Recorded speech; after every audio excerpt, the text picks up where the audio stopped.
오후예배 오신 우리 사랑하는 성도님들 모두 환영합니다. 오늘은 역대하 말씀을 함께 나누고자 합니다. 역대하 말씀을 준비하면서 주보에 이제 오늘 본문과 제목이 올라갔잖아요. 그래서 잘 올라갔나 한번 확인하면서 역대하 약자가 뭐죠? 네, 조용합니다. 대하죠, 대하. 네, 대하라고 딱 되어 있는 거예요. 그래서 우리 교육자 사무실에서 그런 얘기했어요. 말장난으로 대하철에 대하의 말씀을 우리 성도님들과 함께 나누니 너무너무 좋다 했더니 한 분이 얘기하시더라고요. 아직 대하가 살이 올라서 아직은 철이 아니라고 이야기를 하셨습니다. 어쨌든 말장난인데요. 오늘은 날씨가 좀 덥긴 하지만 그래도 가을이 되었습니다.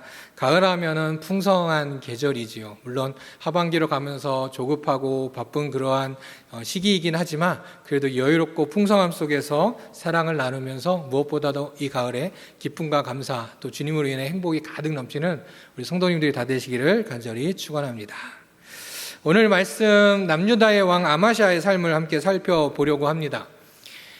사울과 다윗, 또 다윗 왕조가 시작된 다윗과 솔로몬 이후에 이제 남북으로 분열되었지요. 그리고 나서 남유다의 첫 번째 왕이었던 르호보암을 시작으로 해서 총 20명의 왕이 이 다윗의 왕조를 이어갔습니다.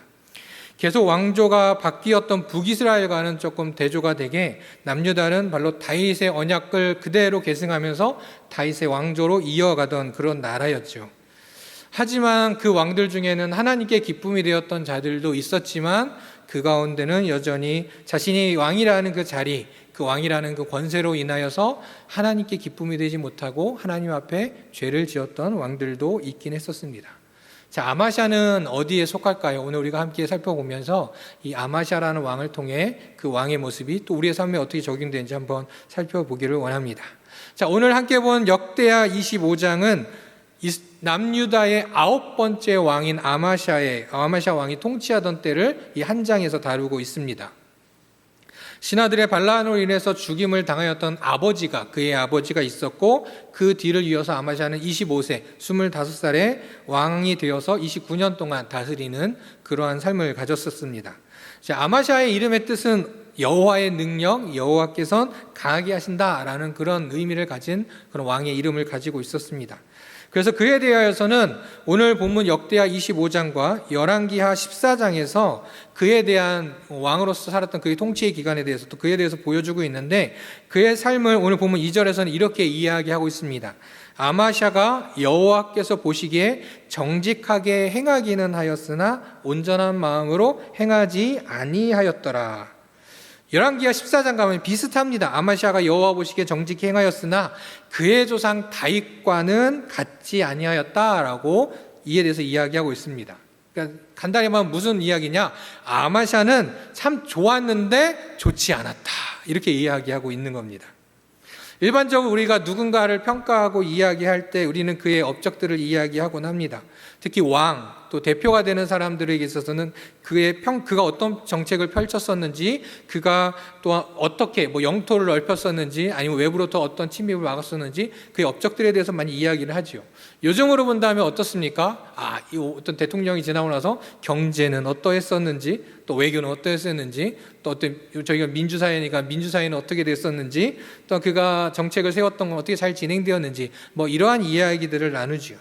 그러한 면에서 이스라엘 왕들에 대해서 평가하고 있는 내용들은 앞서 말한 이러한 평가들이 아니라 어떠한 평가들을 내리고 있습니까? 그 시작 앞에 늘 하나님 앞에 어떠했는지에 대해서 이야기 나누고 있습니다.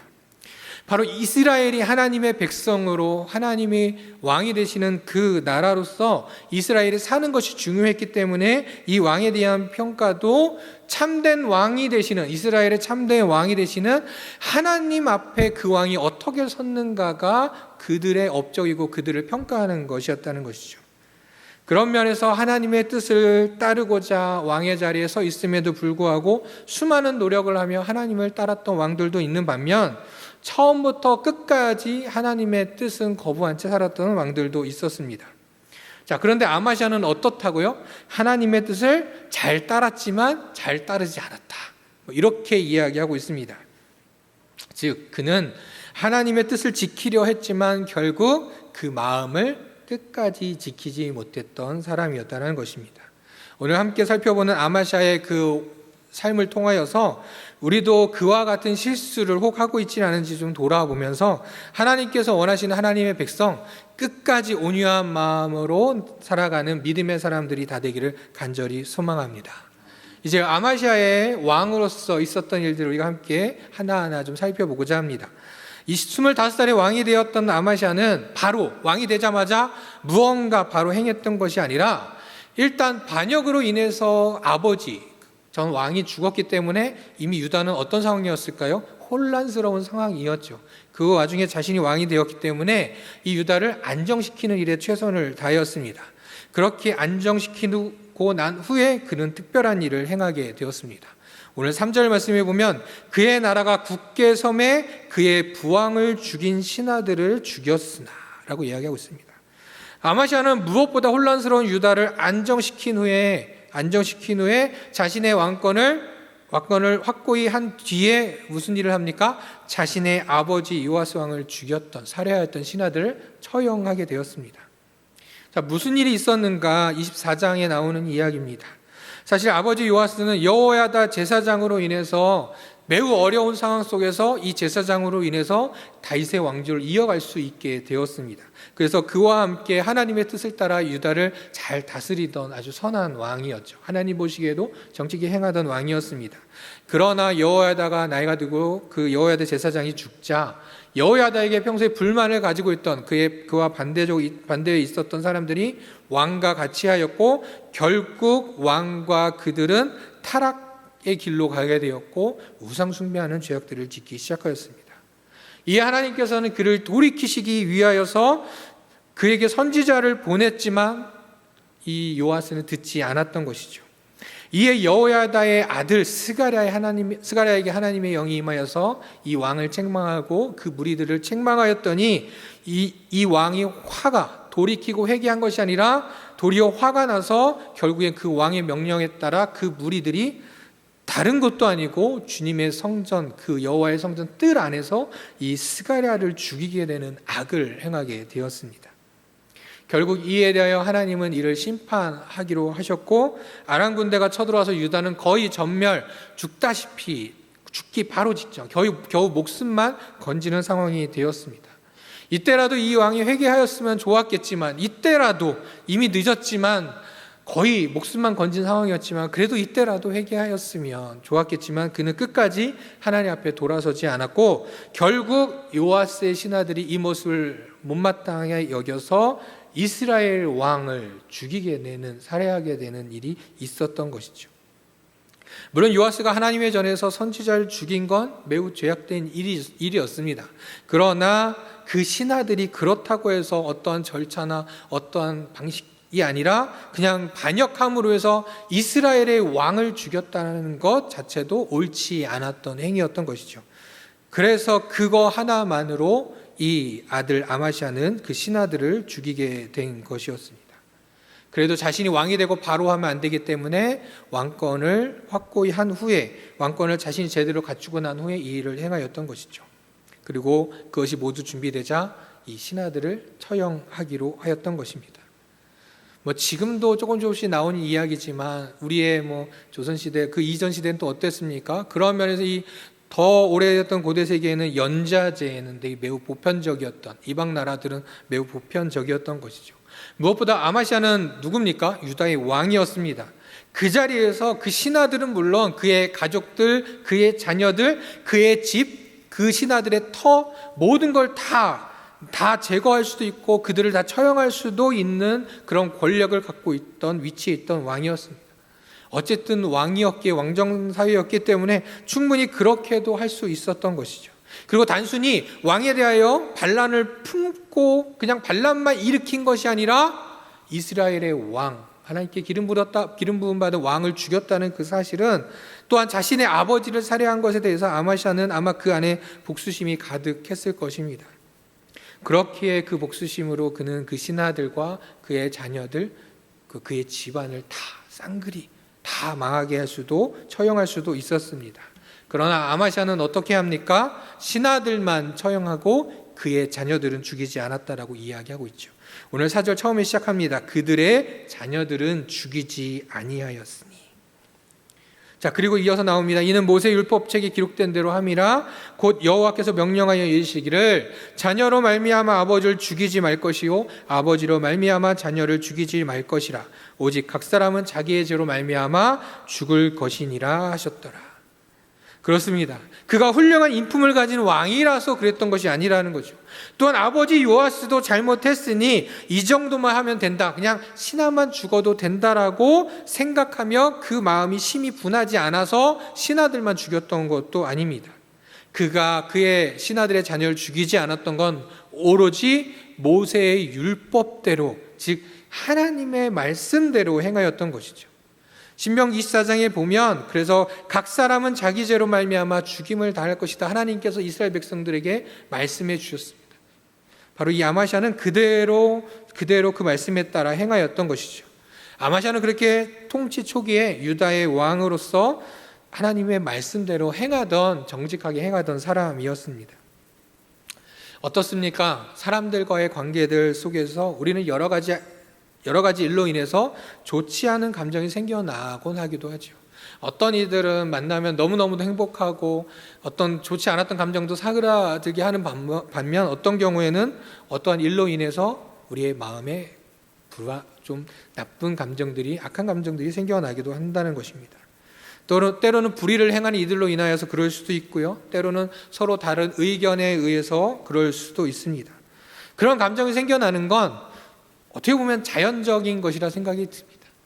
화가 안 날 수 있겠습니까? 분이 안 날 수 있겠습니까? 그러나 중요한 건 그 감정에만 휘둘려 행동하게 된다면 우리는 온전한 마음을 유지하지 못한 채 우리는 헛된 행동들을 하게 된다는 것이죠. 하나님께서는 하나님을 향하여 어떻게 행해야 할지 이스라엘 백성을 통하여서 또 저희들에게도 알려주시면서도 또 하나 사람들 간에도 어떻게 해야 한다라고 저희들에게 알려주셨습니다. 어떠한 상황에서도 하나님께서는, 즉 교회 나와서 하나님께 예배할 때만 순전한 마음으로, 온전한 마음으로 갖는 것이 아니라 사람들과도 함께 할 때도 우리가 어떠한 상황 속에서도 하나님의 마음으로 주님의 그 말씀을 기준으로 삼아 살아가기를 원하신다는 것이죠. 그러면 어떻게 그럴 수 있을까요? 하나님의 계명 율법을 줄줄 외우고 그대로 지키면 되는 걸까요? 사실 그렇지 않죠. 계명 율법을 줄줄 다 외우면서 상황에 맞춰서 그거를 그대로 지키는 것 솔직히 어렵습니다. 불가능하죠. 그렇기 때문에 주님께서 우리에게 성령님을 보내주셨습니다. 성령 충만한 자는 어떻습니까?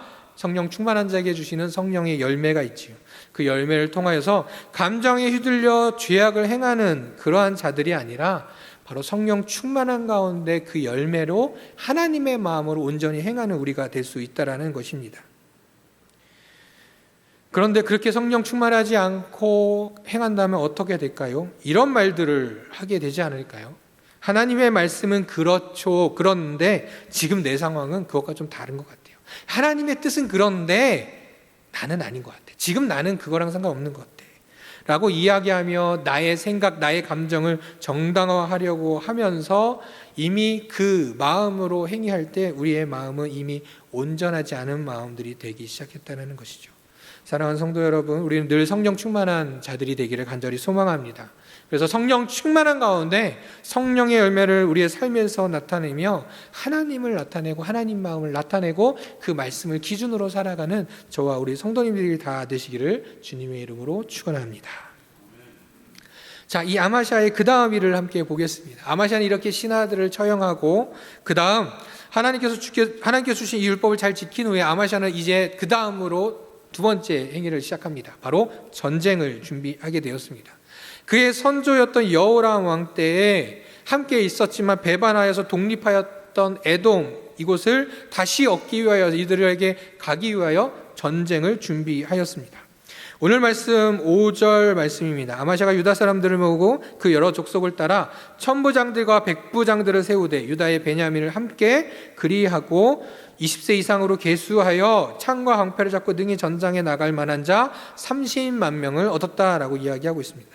아마시아는 매우 체계적으로 전쟁을 준비합니다. 그냥 우리 싸우러 나갑시다. 그래서 아무나 모은 것이 아니라 천부장과 백부장을 각각 각각 족속에 따라 세우고 조직하였습니다. 그리고 그 족속들이 한 마음으로 임할 수 있도록 하였고 20살 이상으로 전쟁을 치를 수 있는 자, 말씀에는 무엇라고 얘기합니까? 창과 방패를 잡고 능히 전장으로 나갈 수 있는 사람. 그냥 나라를 위해서 우리 다 같이 나갑시다가 아니라 정말 나가서 싸워서 이길 수 있는 그런 군사들, 정예 군사들을 모았죠. 그랬더니 그 수가 몇 명이요? 30만 명이었다고 합니다. 30만 명? 그래도 많이 모였네 라고 우리가 생각할 수 있는데, 당시에 보면 아마샤가 보기에는 좀 부족하였던 것이죠.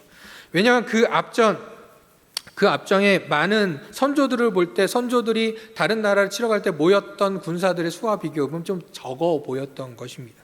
그래서 아마샤는 어떻게 합니까? 오늘 6절에서 나옵니다. 은 100달란트로 이스라엘 나라에서 큰 용사 10만 명을 고용하였다라고 이야기합니다. 용병들이죠. 전쟁에 능한 사람들, 아주 전쟁을 풀으로 돈을 받고 싸우는 사람들을 데려온 것입니다. 아마샤의 마음은 어떨까요? 이 에돔을 우리가 다시 차지하겠다, 이 전쟁을 꼭 이기고야 말겠다는 굳은 의지를 가지고 있었습니다. 전쟁에서 이기고자 하는 그의 마음 너무 좋지 않습니까? 그런데 이 아마샤의 생각과 하나님의 생각은 달랐습니다.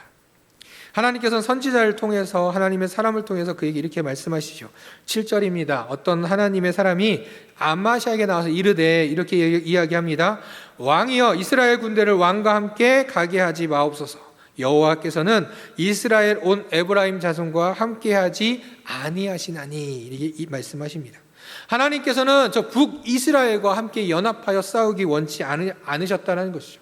왜? 북이스라엘은 시작부터 끝까지 철저히 하나님을 배반하고 떠난 나라였기 때문이죠. 그러한 나라의 군대와 이 유다가 합력하여 전쟁을 하는 걸 하나님은 옳지 않게 보셨던 것이죠. 그리고 무엇보다도 하나님께서는 이 전쟁이 하나님께서 함께하는 전쟁이 아니라 누구와? 저 북이스라엘, 하나님을 떠난 저 북이스라엘과 함께 전쟁해서 이기면 하나님과 함께 하기 때문이 아니라 저들 때문에 이겼다라고 하면서 유다까지도 하나님을 배반하지 않을까 하는 마음을 하나님은 가졌던 것이죠. 이 책망에 있어서 자신의 감정보다 앞서 율법을 잘 따랐던 아마샤는 무엇이라고 이야기했을까요? 9절에 보면 아마샤가 이렇게 이야기합니다. 아마샤가 하나님의 사람에게 이르되, 내가 100달란트를 이스라엘 군대에게 주었으니 어찌할까 이야기합니다. 아마샤는 무슨 말을 해요? 돈 걱정을 하고 있습니다. 이미 그들을 데려오기 위해서 100달란트를 이미 치른 것이죠. 거금을 주었는데 만약 그들을 이 전쟁에 참여하지 않고 돌려보내면 그 100달란트는 위약금 10%, 20%도 아니고 전부 다 돌려받지 못하는 상황이었던 것이죠. 그런데 지금 전쟁에서 이기느냐 지느냐, 더 정확히 말하면 하나님께서 이 전쟁에 함께 하시느냐 마느냐라는 문제 앞에 그것을 선택해야 되는 이 아마샤는 하나님이 아닌 무엇을 바라보았습니까? 돈을 바라보았던 거죠. 돈이 아까웠습니다. 아주 오래전부터 유럽의 많은 교회들이 팔려가면서 클럽이 되고 술집이 되고 때로는 천장이 교회가 높다고 해서 서커스 연습장으로도 많이 쓰이게 된다라는 뉴스들 보면서 참 우리 기도 제목이고 걱정된다라고 했었는데, 최근 뉴스에 우리나라의 어떠한 교회에서도 클럽이 되었다라는 뉴스가 한번 뜬 적이 있었습니다. 뉴스가 발생해서 한번 찾아봤습니다. 자세히 봤더니 무슨 내용이 있느냐, 그 교회는 그곳에서 약 40년 동안 지역사회를 해서 정말 낮은 마음으로, 정말 교회는 크지 않지만 그래도 그곳에서 40년 동안 지역을 섬겼던 교회였다고 합니다.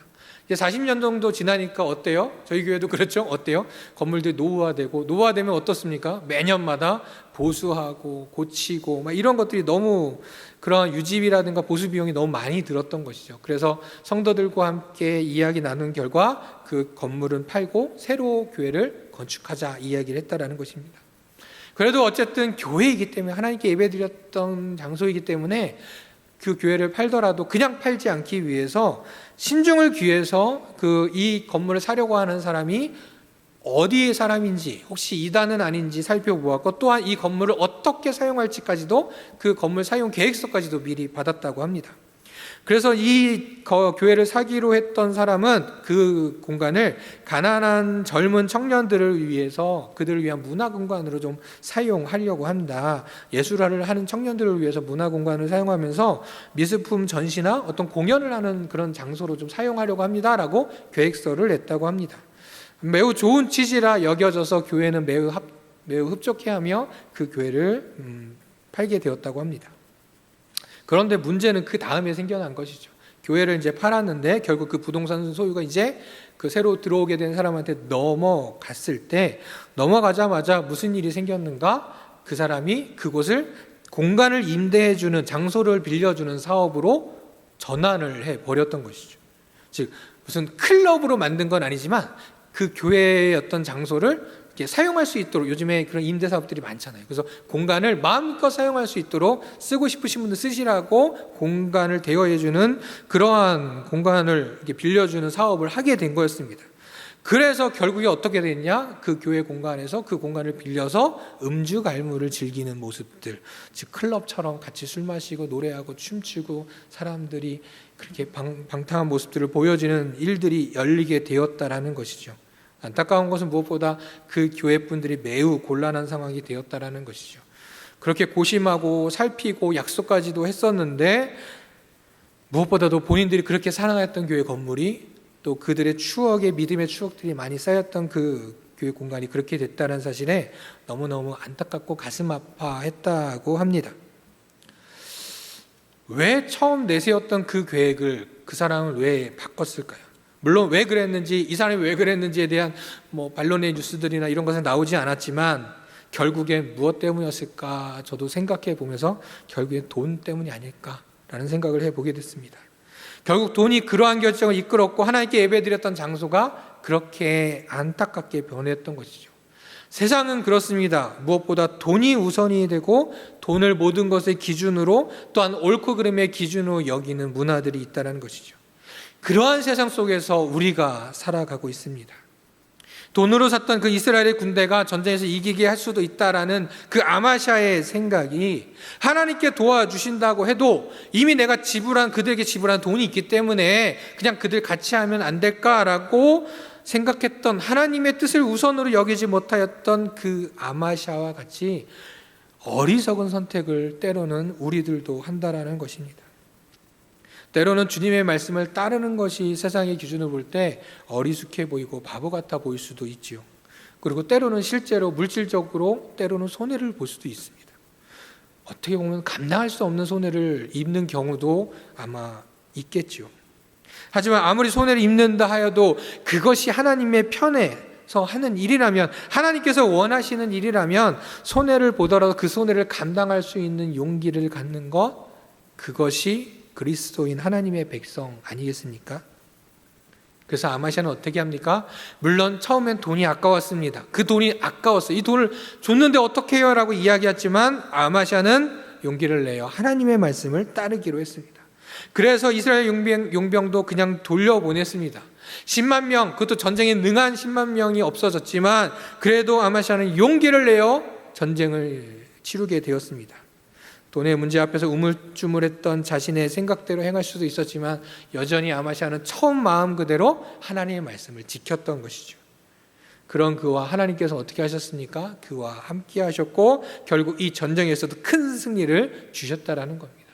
아마 아마샤가 100달란트를 가지고 고민했을 텐데 아마 이 전쟁으로 인해서 그가 포기했던 돈보다도 훨씬 많은 것을 그가 얻게 되지 않았을까요?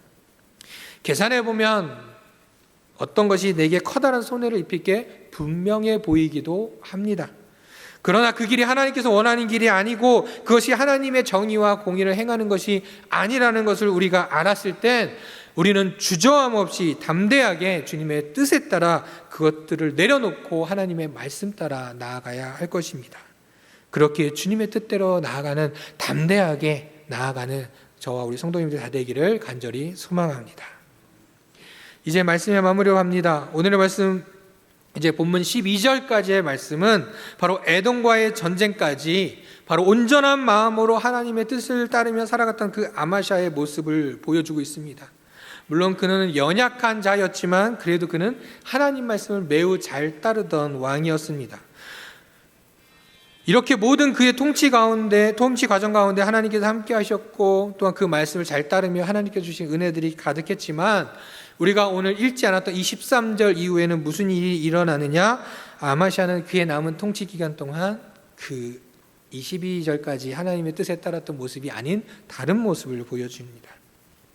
하나님의 말씀을 잘 따랐던 아마시아는 결국 전쟁의 승리에 고치되어서 그 마음을 끝까지 지키지 못했던 것이죠. 그래서 무슨 일이 있었느냐? 13절 이후에 나오는데요. 먼저 자신이 갔었던 그 에돔 세일 자손의 신, 그 우상을 가져오는 범죄를 저지릅니다.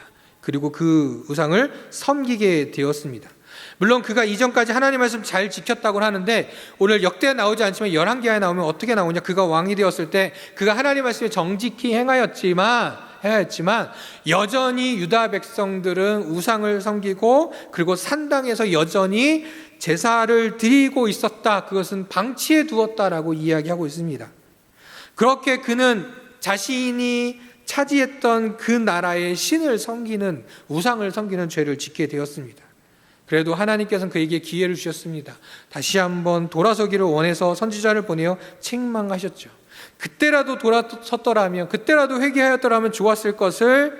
그런데 바로 전만 해도 선지자의 말에 그렇게 귀 기울였던 아마사가 이제 선지자에게 화까지 내고 있습니다. 결국 아마샤는 하나님께서는 이 아마샤를 심판하시게 되었던 것이죠. 결국 평화롭게 지내려 하였던 북이스라엘과 전쟁을 선포하고 전쟁을 하여 결국엔 패하였습니다. 이 일로 인하여서 무리들이 이 아마샤를 반역하게 되었고, 왕이었음에도 불구하고 그는 그 반역한 무리들로 인하여서 도망하였고, 그의 아버지와 똑같이 그 무리들의 손에 의해 죽게 되었습니다. 그렇습니다. 그는 말씀을 따라 정직하게 행하였습니다. 그러나 그의 마음을 끝까지 지키지 못하였다라는 것입니다. 우리는 어렵고 힘들 때보다 행복하다 여길 때, 하나님께서 주신 복을 누릴 때, 무언가 이루었다, 나는 너무너무 행복하다라고 여겨질 때 우리는 더욱 조심하고 더욱 겸손해야 한다는 것입니다. 그리고 혹시라도 그러한 상황들로 인해서 나에게 교만한 마음이 생겼다 할지라도 우리는 주님의 말씀에 귀 기울이며 나 자신을 돌아볼 수 있는, 그때라도 회개할 수 있는 우리들이 되어야 한다는 것이죠. 늘 하나님 말씀이 무엇이며 난 그 말씀을 따라 잘 지키며 오늘 하루하루 살아가고 있는지 살펴야 한다는 것입니다. 그냥 예전에 신앙이 좋았는데, 어쩌면 아마샤도 그런 생각을 하지 않았을까요?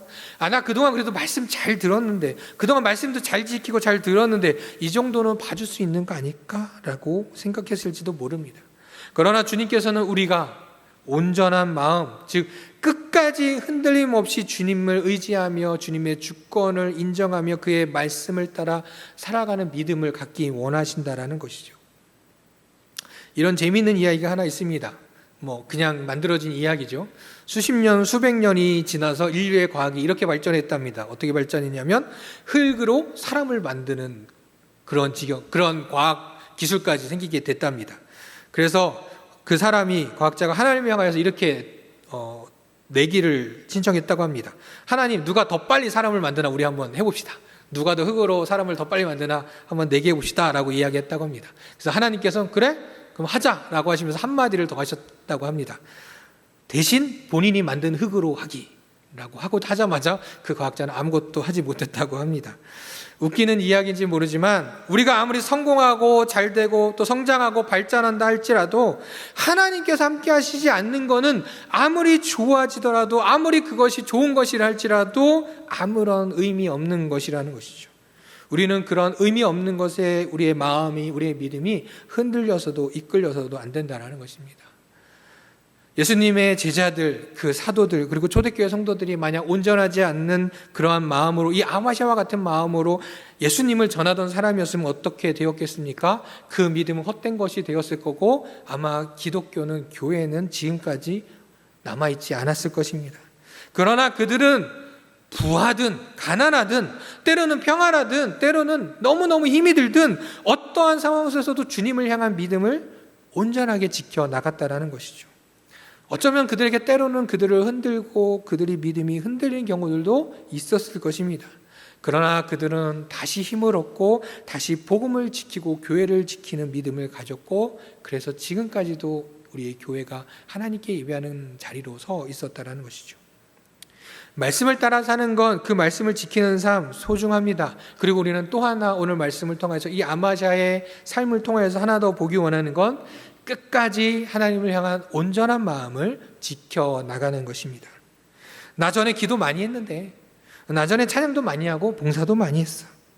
신앙에서의 이 라떼는 때로는 지금 흔들리는 나를 때로는 붙잡아 주기도 합니다. 믿음이 흔들리고 삶이 어려워서 하나님 앞에 온전히 서지 못할 때, 나 예전에 그래도 하나님 앞에 열심히 기도하고 찬양하고 봉사했었는데 다시 한번 힘을 내보자 라고 할 때도 있지만, 때로는 나 때만 믿고, 그래도 나 예전엔 기도 열심히 했었어, 봉사 많이 했었어 라고만 말하는 신앙이 되어서 지금 온전하지 않는 우리의 삶을 제대로 돌아보지 않는다면, 우리는 언제 어떻게 사망의 길로 다시 돌아서서 가고 있을지도 모른다라는 것입니다. 우리는 지금 오늘 바로 이 순간도 여전히 하나님의 말씀에 따라 살아가야 한다라는 것입니다. 혹시나 하나님의 마음으로, 하나님의 말씀으로 하나님 사랑과 이웃 사랑에 대하여 우리가 온전한 마음을 지키지 못하고 있었다면, 다시 한번 주님의 말씀에 귀 기울이며 다시 믿음을 굳게 붙잡는 우리 모두가 되기를 간절히 소망합니다. 서만화 교회를 향하여 말했던 죽도록 충성하라 하신 그 말씀이 계속 떠올랐습니다. 끝까지 그 믿음이 흔들림 없이 온전히 지켜나가는 저와 우리 성도님들이 다 되시기를 간절히 소망합니다. 그래서 주님이 오시는 그날까지, 하나님 앞에 서게 되는 그날까지 온전한 마음을 지킴으로 인해서 하나님과 함께하는 그 나라를 소망하는, 그래서 그러한 하나님의 거룩한 백성들이 다 되시기를 간절히 소망합니다. 기도하겠습니다. 우리의 참된 왕이 되신 하나님을 찬양합니다. 하나님을 믿고 주님의 이름을 찬양하며 예수 그리스도의 그 십자가를 바라보며 살아간다고 늘 고백하지만, 여전히 세상에 살아가는 저희들은 때로는 흔들리고 그 믿음이 연약하여 넘어질 때도 있습니다. 주님, 이 시간 주님 앞에 간절히 소망합니다. 저희들도 끝까지 온전한 마음을, 끝까지 온전한 믿음을 지키는 자들이 되기를 간절히 소망합니다. 죽도록 충성하는 자들 되기를 간절히 소망합니다. 저희의 삶이 처음부터 끝까지 주님 앞에 정직하게 행하는 자들 되기를 간절히 소망합니다. 혹시라도 저희들 가운데 믿음이 흔들려 하나님 서 있는 자들이 있습니까? 하나님, 저희들의 마음을 다시 한번 붙잡아 주시고 매일매일 순간순간마다, 또 하나님 앞에 서긴 그날까지, 주님 다시 오시는 그날까지 이 믿음을 온전히 지키며 나아가는 사랑하는 믿음의 백성들이 다 되게 하여 주시옵소서. 예수 그리스도의 이름으로 기도드립니다. 아멘.